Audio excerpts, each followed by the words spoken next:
Assalamualaikum warahmatullahi wabarakatuh. Perkenalkan, saya Prasasti Eka Fadilah akan membahas tentang pengaruh media sosial dengan konsep diri. Yang pertama adalah penjelasan tentang media sosial dan konsep diri. Jadi, media sosial adalah media yang memungkinkan penggunanya untuk saling melakukan aktivitas sosial secara virtual melalui jaringan internet. Selanjutnya adalah konsep diri. Konsep diri adalah identitas seseorang sebagai skema dasar yang terdiri dari kumpulan keyakinan dan sikap terhadap diri sendiri yang terorganisasi. Ciri media sosial. Yang pertama adalah keterbukaan. Mayoritas media sosial yang publik bagi umpan balik dan kontribusi melewati media voting, sharing, dan komentar. Sekali-kali penjelasan untuk jalan masuk dan menggunakan isi pesan. Lalu yang kedua adalah perbincangan. Media sosial mengharuskan berlangsungnya diskusi ataupun perundingan antar pemakai secara dua arah dan umpan balik. Yang ketiga adalah partisipasi. Media sosial memajukan peranan dan umpan balik dari setiap individu yang terpikat atau berkeinginan memanfaatkannya dapat bisa meredupkan batas antara media dan pembaca. Yang terakhir adalah keterhubungan.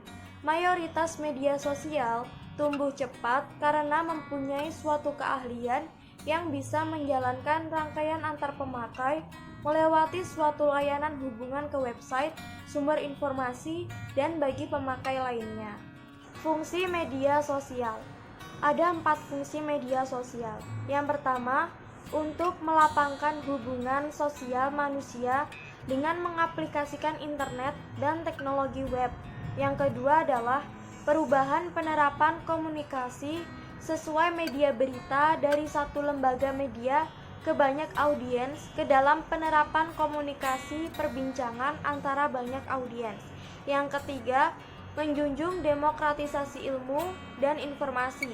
Dan yang terakhir adalah perubahan manusia dari pemakai isi pesan sebagai pembuat pesan itu sendiri.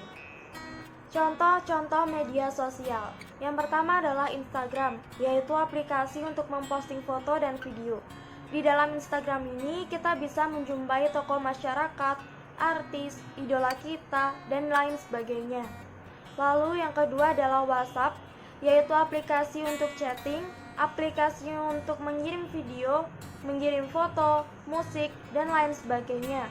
WhatsApp lebih bersifat personal. Yang ketiga adalah Twitter, yaitu aplikasi yang digunakan untuk berkeluh kesah. Contohnya saya menggunakan aplikasi Twitter untuk menceritakan kehidupan saya, bagaimana kehidupan saya terjadi di Twitter. Dan biasanya yang memakai Twitter itu menggunakan nama anonim atau nama samaran. Dan yang terakhir adalah TikTok, aplikasi yang digunakan untuk memposting video. Penggunaan media sosial lebih banyak digunakan untuk menunjukkan eksistensi diri yang berlebihan hingga terkadang tidak ada batas antara kehidupan nyata dan kehidupan dunia maya. Media sosial juga digunakan sebagai sarana pengganti di kehidupan dunia maya, seperti mengirim pesan, berkomentar terhadap postingan orang lain, menjalin pertemanan lebih banyak, mencari pasangan, dan lain sebagainya. Selanjutnya adalah dampak sosial media terhadap diri. Yang pertama adalah insecure. Insecure yaitu perasaan di mana seseorang mengalami rasa tidak aman. Seseorang cenderung hidup dalam ketakutan. Semakin tidak percaya diri, semakin banyak rasa tidak aman yang ada dalam pikiran. Perasaan insecure muncul karena kurang penghargaan terhadap diri sendiri. Seseorang merasa tidak puas dan tidak yakin oleh kemampuan dirinya. Rasa insecure bisa datang kapan saja dan di mana saja. Yang kedua adalah OCD dan social phobia. Obsessive compulsive disorder adalah orang yang tidak dapat meninggalkan ponselnya sedetik pun ketika sedang menjalani aktivitas lain. Sedangkan social phobia yaitu menunjukkan gejala adanya rasa sakit hati ketika seseorang mendapat komentar atau balasan pesan negatif dari orang lain di dunia maya. Hal ini tidak menutup kemungkinan dapat memberikan pengaruh buruk dalam interaksi sosial dunia nyata. Yang terakhir adalah gangguan FOMO. Gangguan Fear of Missing Out adalah perasaan tidak nyaman karena ada sesuatu yang terlewatkan mengenai aktivitas orang lain yang mengakibatkan seseorang cenderung mencari tahu apa yang dialami oleh orang lain. Contohnya, seseorang mudah tergoda untuk selalu mengakses jejaring sosial dan memantau akun lain secara konstan. Kehidupan orang lain seolah-olah terlihat lebih indah dan menarik. Sayang jika terlewatkan. Sosial media memang bisa menjadi tempat untuk mendapatkan inspirasi. Namun, jika kita terlalu sering melihat sosial media orang lain, akan menjadikan kita menginginkan apa yang mereka punya dan merasa tidak cukup dengan yang kita miliki saat ini. Contohnya adalah, suatu hari saya melihat postingan Rahel V-nya yang sedang liburan dengan teman-temannya. Mereka terlihat sangat bahagia, wajah mereka terlihat cantik, dan di postingan tersebut terdapat sebuah komentar yang menyebutkan bahwa mereka liburan dibiayai oleh Rahel V-nya, termasuk biaya transportasi, biaya makan, penginapan, dan lain-lain. Karena hal itulah timbul perasaan iri saya terhadap Rahel V-nya. Timbul rasa bahwa saya harus mempunyai uang yang banyak agar bisa menjadi seperti Rahel V-nya. Hal itu menjadikan saya lebih termotivasi untuk bisa seperti Rahel V-nya.